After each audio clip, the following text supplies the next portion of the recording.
자, 이번 시간에는 우리가 용액의 증기압력 내림에 대해서 우리가 살펴보도록 하겠습니다. 우리가 앞서 용액의 농도, 그리고 농도 환산 이렇게 배웠었죠.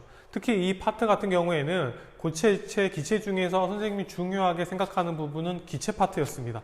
거기에 있는 압력이라든가 또 이상기체 방정식 이런 것도 있었고, 뭐 고체에서 액체나 고체에서 나타나는 일반적인 결정들, 그런 구조들 이런 것들에 대해서 우리가 배웠었고, 지난 시간에는 이제 용액의 농도를 구하는 방법, 또 그렇게 구했으면 그 농도의 어떤 환산 그런 과정들을 우리가 배웠었습니다. 그럼 이번 시간에는 이제 1단원의 마지막 파트라고 생각하시면 되겠습니다. 자, 묽은 용액의 총괄성 중에서 그 첫 번째 용액의 증기압력 내림이라는 내용인데요. 먼저 교과서 42페이지를 보면 탐구 자료 해석이 나와 있습니다. 거기에서 용매와 용액의 증기압력을 비교하기.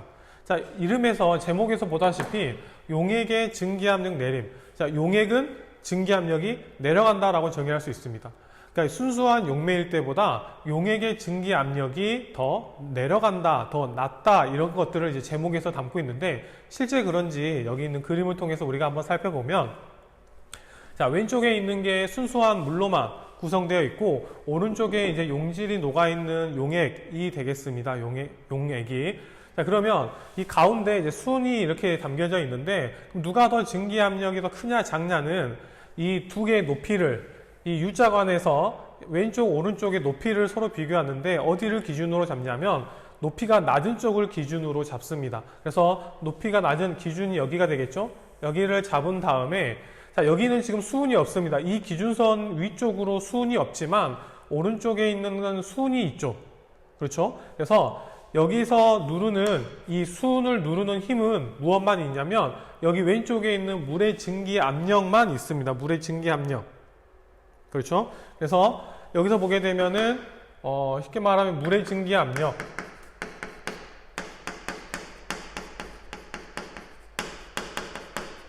자, 물의 증기 압력이 누르고 있고, 자, 오른쪽으로 가면, 자, 여기가 보면, 여기서부터 여기까지는 수은이잖아요. 그럼 또 수은의 질량이 이렇게 누르고 있고, 또 여기 수은의 이제 여기 표면을 또 누가 누르고 있냐면, 여기 용액이 있죠, 용액. 용액의 증기 압력이 누르고 있습니다. 그래서 오른쪽에는 용액의 증기 압력과 자, 여기의 높이를 H라고 한다면 수은이 이제 수은 기둥 H, 높이가 H만큼의 질량이 또 누르고 있다, 이렇게 생각을 하시면 되겠습니다. 그러면 왼쪽에 있는 압력과 오른쪽에 있는 압력, 즉 물의 증기 압력, 순수한 용매의 증기 압력과 용액의 증기 압력은 누가 더 크냐, 이렇게 식을 세워볼 수 있겠죠. 자, 여기 낮은 쪽이 기준이니까 물의 증기 압력, 용매라고 하겠습니다.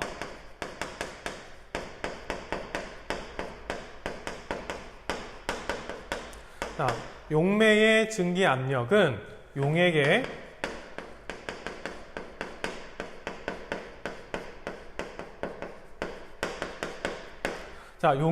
증기 압력 더하기, 용액의 증기 압력 더하기, 여기 수은 기둥의 높이만큼, 수은 기둥 높이만큼 또 누르고 있죠. 그래서 수은 기둥이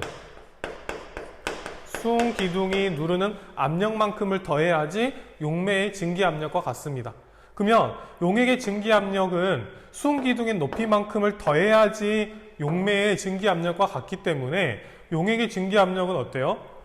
순수한 용매의 증기 압력보다 낮다라는 것을 이 그림을 통해서 우리가 알 수 있게 됩니다.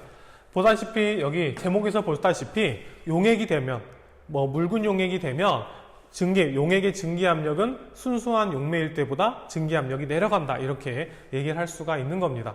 그래서 교과서 우리 42페이지에 나와 있는 이 그림을 보고, 이게 용액이 되면 증기압력이 내려가는구나. 그럼 또 이렇게도 생각해 볼 수 있겠죠. 그럼 여기에 지금 용질이 녹아 있는데 용질이 많이 녹으면 또 어떻게 될까? 더 적게 녹으면 어떻게 될까?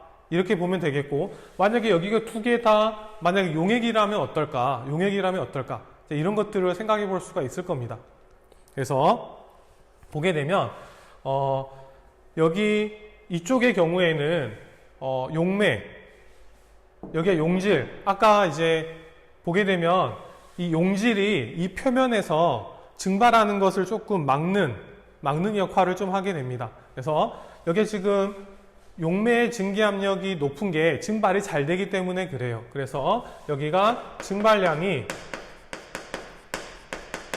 증발량이 크다, 증발량이 많다 볼 수 있겠고, 여기는 증발량이 작다, 이렇게 얘기할 수 있습니다. 우리가 앞에서 증기압력 배울 때도 증발량이 많으면 증기압력이 커진다고 했고, 여기서 보는 것처럼 증발량이 작으면 증기압력이 작다, 이렇게 볼 수 있겠죠. 그 다음에 여기를 좀 약간 변환을 좀 약간 바꿔보면 어떻게 바꿀 수 있냐, 이 용액의 증기압력을 이제 좌변으로 넘기게 되면 용매의 증기압력 빼기 용액의 증기압력은 뭐가 됩니까? 수은기둥 이 H만큼의 압력이 되는 겁니다. 그래서 쉽게 말하면 이 수은기둥 차이가 나는 이 H가 바로 뭐냐? 증기압력의 차이다 라고 생각을 하시면 될 것 같습니다. 그래서 적어보면 여기에 있는 이 H가, 수은기둥 H가 우리가 증기압력의 차이,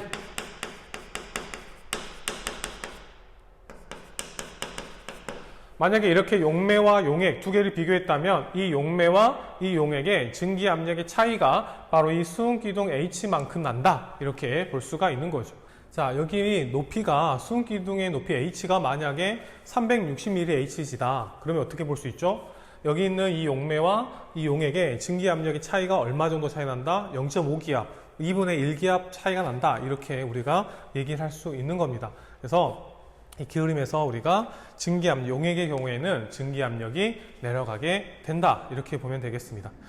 여기 밑에 설명이 나와 있는데요. 자, 보면 용액에서는 용매, 용질, 입자 사이에 인력이 작용하기 때문에 용매가 증발하기가 어렵습니다.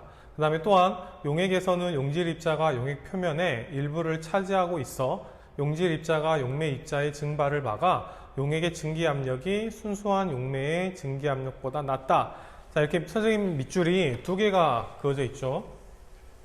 자, 이 두 가지를 설명을 할 텐데, 먼저 두 번째는 나중에 다음 페이지 PPT 자료에 있으니까 그때 설명하도록 하고, 여기 첫 번째 걸 한번 봐보면 용매와 용질 입자 사이에 인력이 작용합니다. 만약에 용매만 있는 경우에는 용매와 용매 사이의 인력밖에 작용하진 않지만, 용질이 들어가게 되면 용질과 용매라고 하는 이 또 다른 이 두 개의 입자 간의 상호작용이 생기게 됩니다. 그래서 용매끼리 서로 잡아당기는 힘과 용매와 용질을 잡아당기는 힘이 다르고, 또 이 용질이 이 용매가 이 표면에서 서로 기체가 되려고 하는 걸 막기 때문에, 어렵게 하기 때문에 이게 증발이 더 작다라고 보면 되겠습니다. 그래서 용질이 없는 경우에 증발이 더 잘 됩니다. 왜? 용질이 증발을 못하게 하는 그런 용질이 없기 때문에 여기가 증발이 잘 되고, 여기는 그러한 용질이 있기 때문에 증발이 어렵습니다. 그래서 증발량이 많고 증발량이 작고, 그래서 증기압력이 크고 증기압력이 작다, 이렇게 얘기할 수가 있습니다. 자, 그렇다면 여기 뒤에 나와 있는 용질 입자가 용매 입자의 증발을 막는데 어떻게 막느냐? 용질 입자가 용매의 표면의 일부를 차지하고 있다, 이렇게 말을 하고 있는데, 자, 다음 슬라이드를 보면 그 내용이 어느 정도 설명이 되어 있습니다. 자, 보면 여기서 이제 순수한 용매와 용액의 증기 압력에 대해서 또 다른 그림으로 비교를 하고 있습니다. 보면 비휘발성 용질이 녹아있는 용액이라고 나와 있는데, 자, 보면 비휘발성 용질이라는 말, 우리가 지금 이 묽은 용액에 총괄성하면서 비휘발성 용질이라는 내용이 계속 등장을 하게 될 겁니다. 왜 그러면 굳이 그냥 용질이라고 하질 않고 비휘발성 용질이라고 하느냐? 자, 만약에 휘발성 용질의 경우에는 어떤 일이 생기게 되냐? 보통 용질이, 이게 묽은 용액의 성질, 총괄성을 설명을 하려면 용질이 이 용액 안에 일정한 양이 변하지 않고 그대로 녹아 있어야 됩니다. 만약에 용질이 휘발이 잘 되면 어떻게 되죠? 용액 속에 녹아 있다가 다시 외부로 나가버리게 되죠. 쉽게 말하면 이 용액에 있는 용질의 양이 감소하게 됩니다. 즉 용액의 농도가 변한다는 뜻이죠.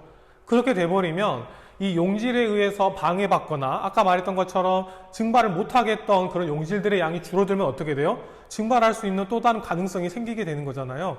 그래서 여기서 묽은용의 총괄성, 특히 화학2에서는 용질의 성질을 비휘발성이라고 규정을 짓습니다. 휘발성 용질도 있긴 있습니다. 하지만 고등학교 과정에서는 비휘발성, 또 비전해질 이런 용질만 우리가 사용한다. 묽은용의 총괄성에서는 그런 용질을 사용을 한다. 이렇게 알아두시면 되겠습니다. 그래서 비휘발성 용질이 녹아있는 용액에서는 용질 입자가 용액 표면의 일부를 차지하게 됩니다. 자, 왼쪽 그림을 보게 되면 순수한 용매의 경우이고 오른쪽 그림의 경우에는 용질이 녹아있는 용액의 경우입니다. 보면 이 표면이 전부 다 뭘로 어떤 분자로 되어 있냐면 용매 분자로 되어 있어요. 용매 분자. 그런데 여기에 보게 되면 어떻게 되죠? 용매 분자에 용질 분자가 몇 개 껴있게 되죠. 껴있게 돼. 끼어 있습니다. 끼어 있어요. 근데 이 용질은 비휘발성이기 때문에 증발하지 않습니다. 만약에 이 용질 자리에 만약에 용매가 들어가 있다면 그냥 증발이 되겠죠. 하지만 이 용질은 휘발성이 없기 때문에 증발되지 않습니다.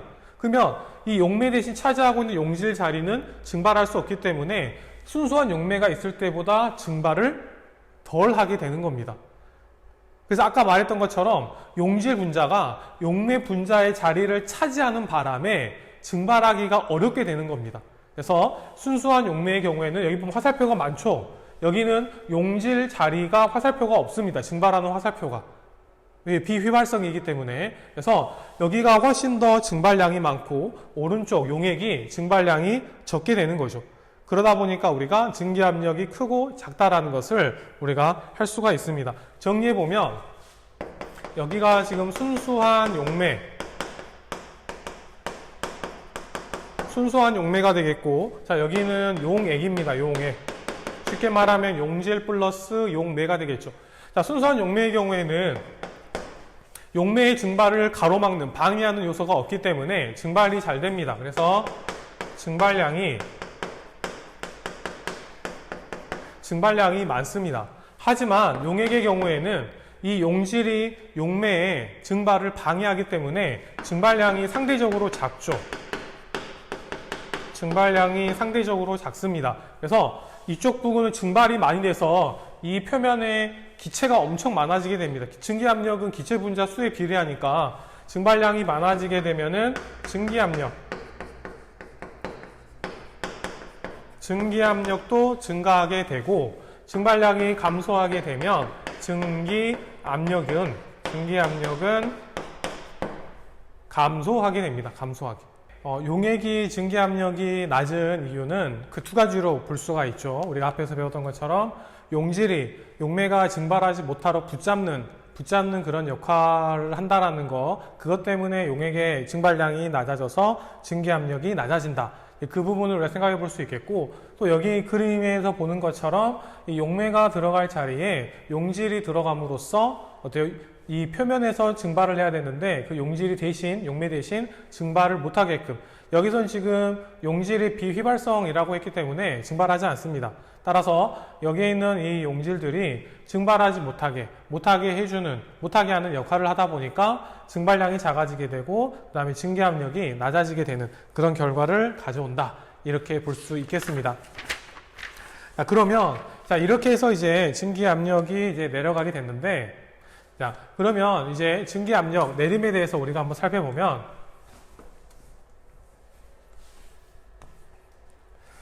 자, 이렇게 해서 이제 용매의 증발을 막음으로써 증기압력이 내려가게 됐는데, 그 다음에 증기압력 내림의 정의는 우리가 어떻게 할 수 있느냐?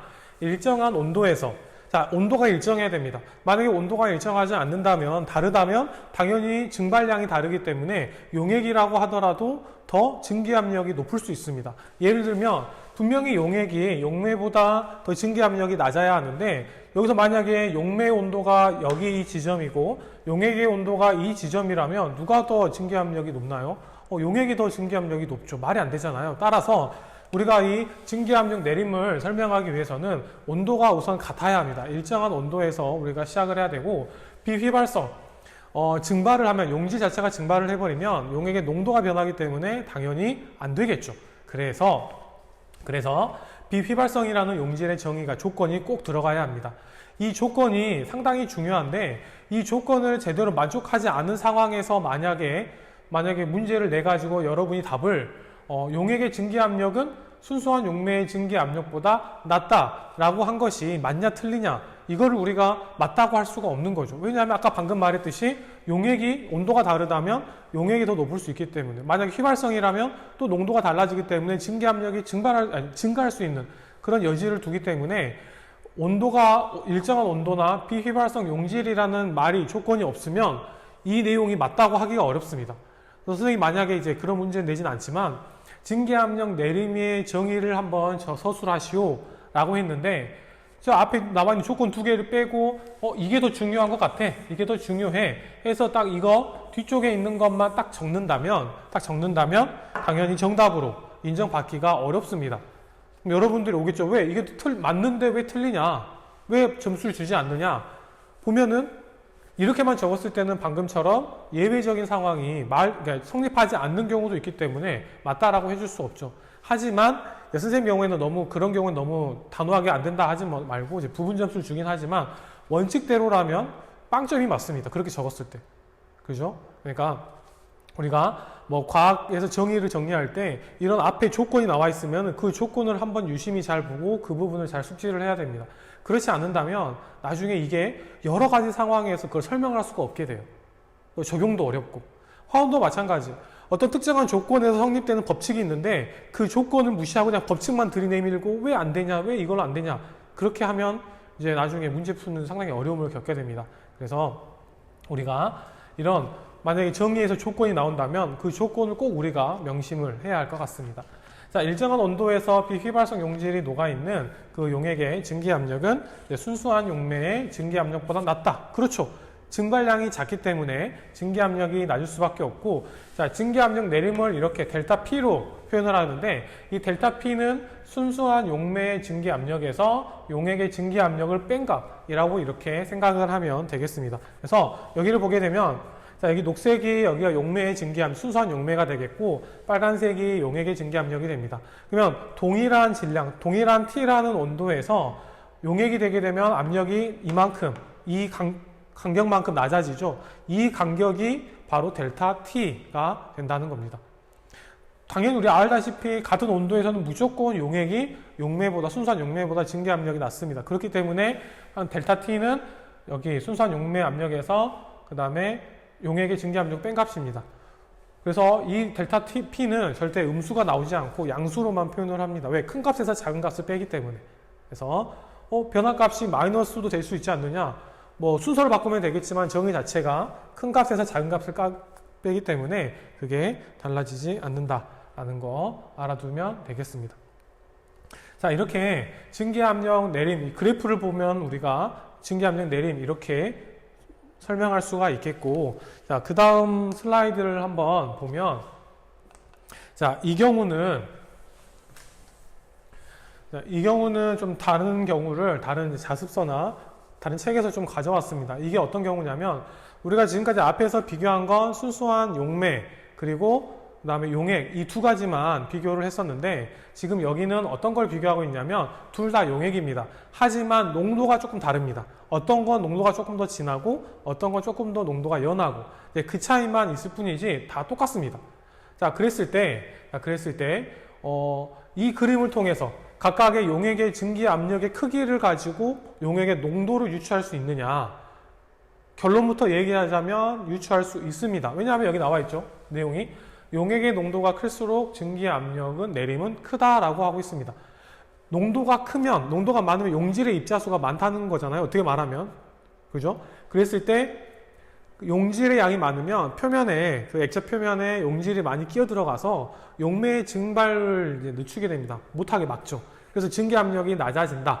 그래서 순수한 용매일 때보다 훨씬 더 많이 낮아지기 때문에 증기압력 내림은 훨씬 더 커진다. 이렇게 얘기할 수 있습니다. 그러면 여기 나와 있는 이 그림을 보고 누가 더, 설탕물 A, B 중에서 누가 더 농도가 높은지, 또 누가 더 증기압력 내림은 더 큰지 한번 비교를 한번 해보면, 자, 여기는 지금 같기 때문에 같은 게 아니라 여기가 지금 막혀 있었는데 딱 막혀있기 전에는 서로 이제 같았어요. 여기가 진공이니까. 그런데 딱 여는 순간 서로 두 개의 증기 압력이 다르기 때문에 좌우의 높이가 달라지게 됩니다. 그러면 좌우의 높이가 다른 걸 통해서 우리가 뭘 알 수 있느냐? 자, 보면 왼쪽은 여기가 수은의 표면이 있고 오른쪽 설탕물 B는 여기 수은이 여기에 있어요. 그럼 우리가 증기 압력은 A와 B 중에서 어떤 게 증기 압력이 더 큽니까? 당연히 수은의 높이가 더 낮은 쪽이 증기 압력이 더 높다 이렇게 얘기하고 있습니다. 그러면 용액의 농도 A하고 B 중에서 어떤 게 더 농도가 높냐? 증기 압력이 높은 녀석이 더 농도가 낮다고 했습니다. 앞에서. 그렇기 때문에 반대가 되겠죠. 반대가. B가 더 용액의 농도가 더 높습니다. 자, 그럼 마지막으로 증기 압력 내림. 자, 증기 압력 내림은 우리가 델타 P 이렇게 합니다. 그랬을 때 A하고 B 누가 더 증기 압력 내림이 더 크냐? 더 많이 내려가냐? 이걸 물어보고 있는 거죠. 더 많이 내려간다는 말은 증기 압력이 더 많이 낮아졌다. 그렇다는 말은 용질이 더 많아져서 증발하는 양을 못하게 하다 보니까 기체 수가 줄어들고 그로 인해서 증기 압력이 많이 낮아졌다. 그러면 용질이 많다는 말은 농도가 크다는 말이 되겠죠. 그래서 농도가 큰 녀석이 증기 압력 내림이 더 크다라고 정의할 수가 있는 겁니다. 이렇게.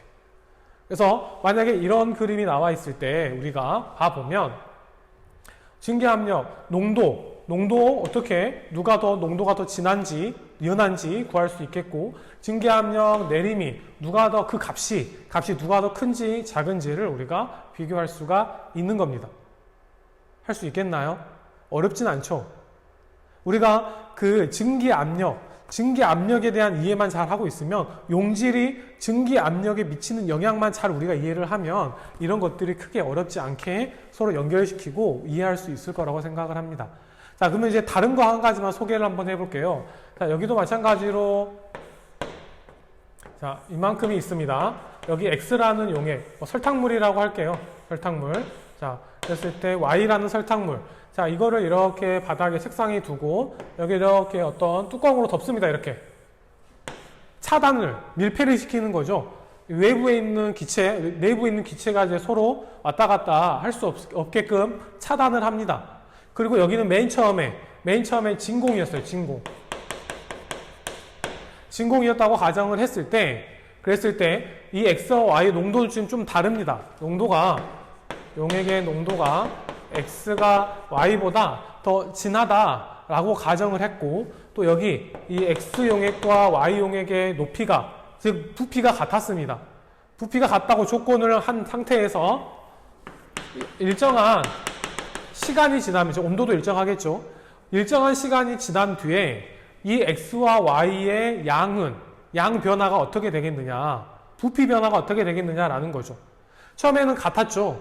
그러면 일정한 시간이 지난 뒤에 이 용액의 부피가 X용액과 Y용액 어디가 많아졌을까? 아니면은 처음과 똑같이 같았을까?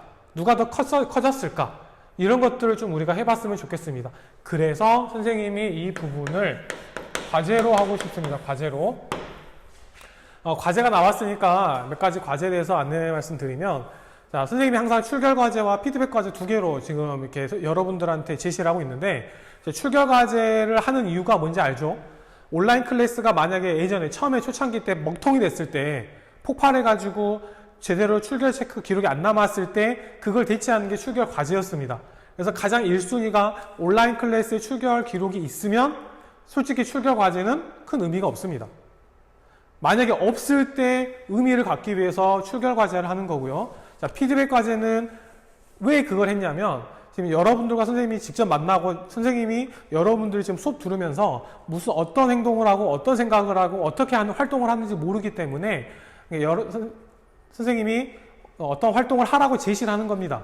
그래서 그거를 결과물로 받아가지고 이 학생은 수업 시간에 이런 것들을 했구나 라는 게 어디 기록이 되냐면 생기부에 기록할 수 있는 근거 자료가 된다, 이렇게 생각을 하고 내줬던 겁니다. 그러면 어떻게 돼요? 이건 해도 그만, 안 해도 그만입니다. 그럼 안 하는 학생들이 많겠는데 억지로 하라고는 하진 않겠습니다. 선생님이 과제로 내주는 것들을 보면은 우리가 배웠던 내용들을 조금 더 생각하고 응용하고 하는 것들이 조금 있거든요. 귀찮으면 안 해도 돼요. 자신들이 뭐, 난 이거 할 시간 뭐 너무 아까워. 다른 거 할래. 뭐 해도 상관은 없습니다. 그게 뭐 출결에 영향을 미치진 않으니까요. 그죠? 그래서 너무 부담 갖지 말라는 이유가 그겁니다.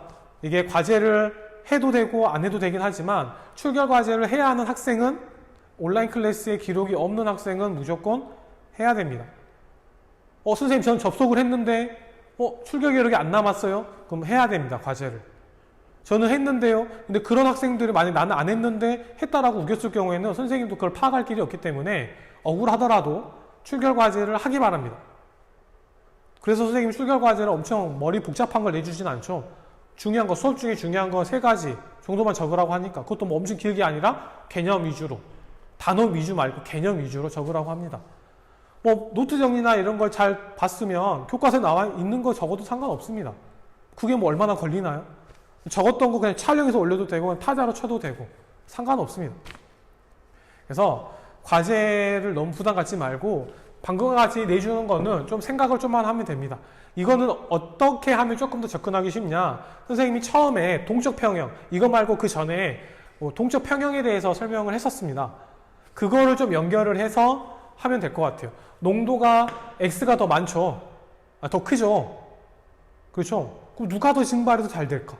그걸 가지고 동적 평형을 도달을 해서 동적 평형 가지고 설명을 하면 그 이유를 적을 수 있을 겁니다. 여기서는 선생님이 과제는 이 부등호, 등호만 적으라는 게 아니라 왜 여러분들이 그렇게 생각했는가를 그 이유를 좀 길게 적기 바랍니다. 뭐 타자로 쳐도 되고요. 그 다음에 이렇게 글로 적어가지고 촬영해도 되고요. 상관은 없습니다. 그래도 한 번쯤은 이거는 한번 여러분이 한번 생각해 볼 법한 유형 문제이기 때문에 해본다면 아마 이런 것들 이해하는데 많이 도움이 되리라고 생각을 합니다. 한번 생각해 보세요. 처음에는 부피가 같았는데 농도가 다른 설탕물이라고 가정을 한다면 포도당 수용액이라도 상관없습니다. 그랬을 때 오랜 시간이 지났습니다. 덮어놓은 게. 그러면은 이놈의 부피가 어떻게 되겠느냐? X가 많아지고 Y가 줄어들고 아니면은 변화가 없다던가 반대가 된다거나 그렇게 생각할 수 있겠죠. 그러면 그 결과에 대한 한번 그 이유를 이게 어떻게 되는지, 어느 쪽이 더 많아지는지 우리가 판단을 해서 그 이유를 여기다가 적어보면 되겠습니다. 자, 그러면 지금 우리가 이제 증기압력 내림에 대해서 지금 학습을 하고 있는데 이 증기압력 내림과 연관해서 꼭 빼놓을 수 없는 법칙이 한 가지가 있습니다. 그 법칙이 지금 여기 나와 있는 라울 법칙입니다. 라울이라는 과학자가 이런 증기압력, 그 다음에 이런 것들에 대해서 이제 연구를 했는데, 그렇다면 이 라울 법칙이 뭔가, 그리고 여기 이 용액의 총괄성에서 라울 법칙은 정말 중요합니다. 뒤에 나오는 묽은 용액의 총괄성, 끓는 점, 오름, 어는 점, 내림, 이것과도 연관이 되기 때문에 잘 알아두면 좋겠습니다.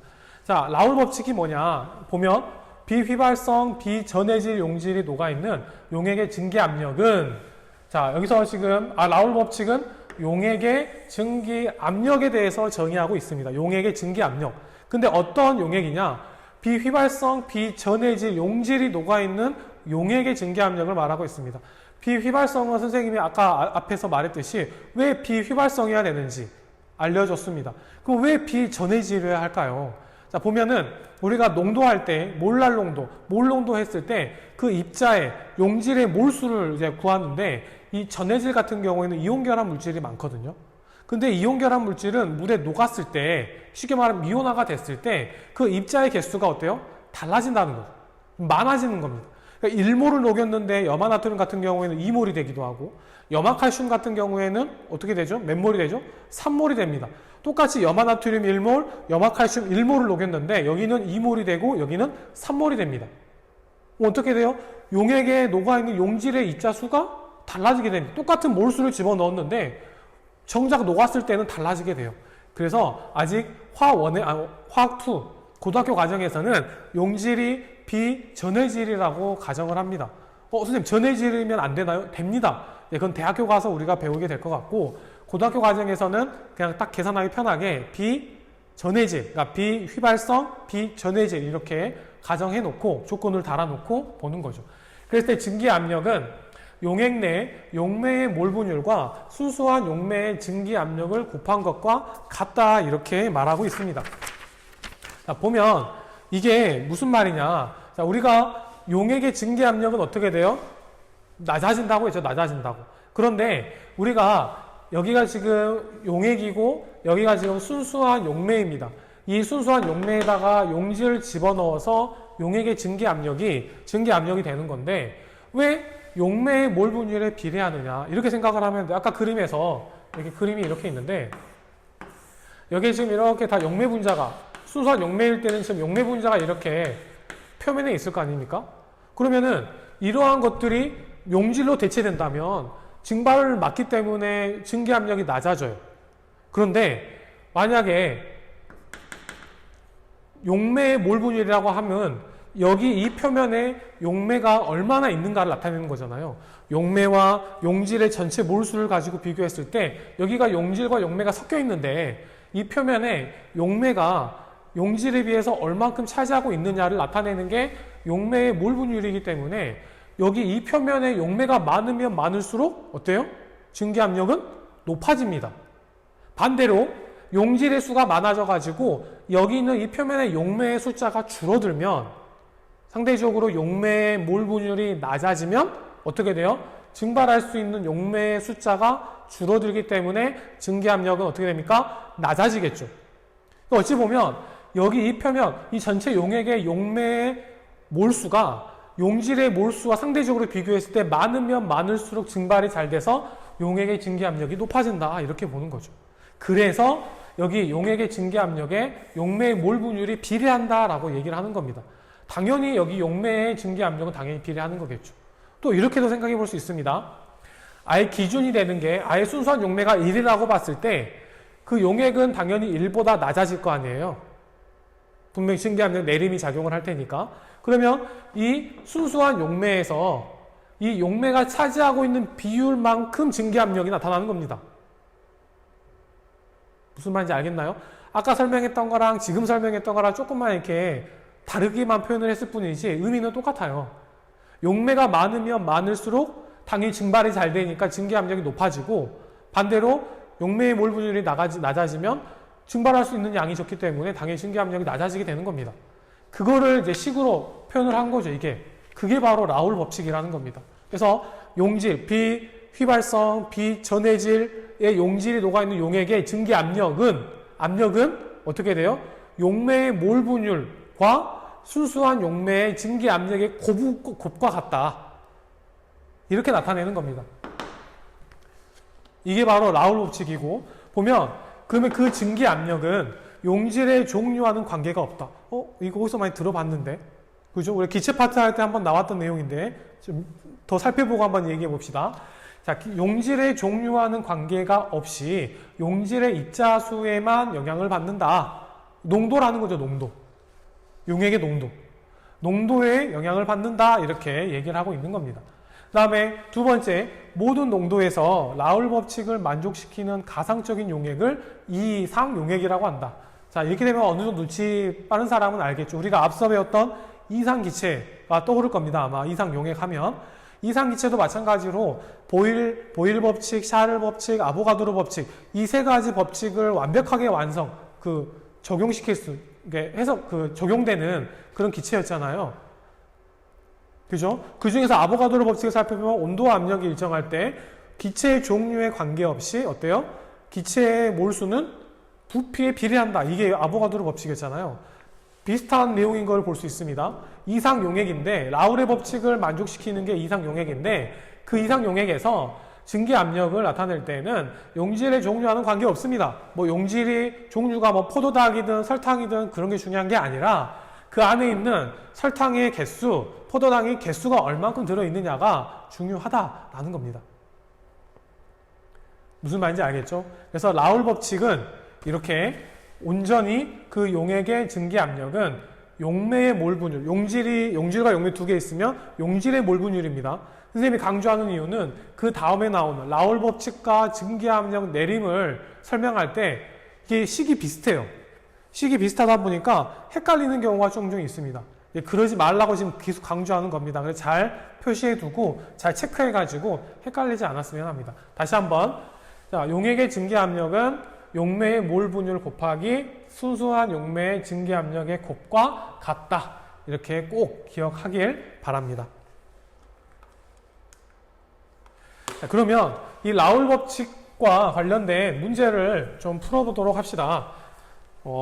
시간상 좀 이제 이거를 풀면 좀 마무리가 될 것 같은데요. 자, 봅시다. 25도씨에서 물의 증기압력, 25도씨라는 말 자체가 이제 일정한 온도라는 의미를 가지고 있습니다. 25도씨에서 물의 증기압력은 23.8mHg이다. 같은 온도에서 물 180g에 포도당 18g을 녹인 포도당의 수용액의 증기압력을 구해보자. 자, 용액의 증기압력을 구해보자라고 했습니다. 자, 적어보면 라울 법칙에서 용액은 X, 용질이 아니라 용매가 됩니다. 용매 곱하기 순수한 용매의 증기압력, 이 곱과 같다고 했습니다. 그러면 순수한 용매의 증기압력은 여기 주어져 있으니까 23.8mHg라고 하면 되겠고요. 우리가 구해야 될 건 용매의 몰분율이라는 거죠. 용매의 몰분율 어떻게 구합니까? 용질의 몰수 더하기 용매의 몰수 분의 용매의 몰수가 되는 거죠. 그래서 용매의 몰분율은 자, N 용질 더하기 N 용매 분의 N 용매가 됩니다. 결국엔 여기 나와 있는 질량을 몰수로 바꾸라는 얘기예요. 자, 용질의 몰수, 용질은 지금 포도당입니다. 포도당의 분자량은 180, 18g이니까 18 나누기 180 하게 되면 0.1이 되고요. 용매의 경우에는 자, 분자량이 18인데 180g입니다. 자, 180 나누기 18 하게 되면은 몇이 나오냐? 10몰이 나오게 됩니다. 여기도 당연히 용매의 몰수는 10몰이 되겠죠. 이 값은 몇이 되느냐? 10.1분의 10이 됩니다. 자, 소수점이 조금 애매하니까 위아래에 10을 곱하게 되면 자, 101분의 100이 나오게 됩니다. 그래서 23.8에 101분의 100을 곱하게 됐을 때 바로 이 용액의 증기압력이 나오게 되는 거죠. 자, 계산을 해보면 101분의 100 곱하기 23.8은 자, 조금 계산이 복잡하니까 선생님이 계산해 온 거를 간단하게 적어보면 대략 23.56mHg가 나오게 됩니다. 할 수 있겠나요? 어렵지 않죠? 우리가 이 식을 잘 기억을 하고 있다면, 라울 법칙을 잘 알고 있다면 우리가 알 수 있을 겁니다. 대신에 조심해야 될 거 뭐였죠? 여기가 용매인지 용질인지 헷갈리는 순간 문제를 풀 수가 없습니다. 지금은 헷갈릴 일이 없습니다. 왜냐하면 이거 하나밖에 안 나왔으니까.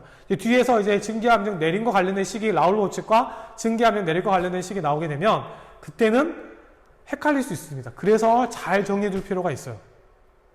알겠나요?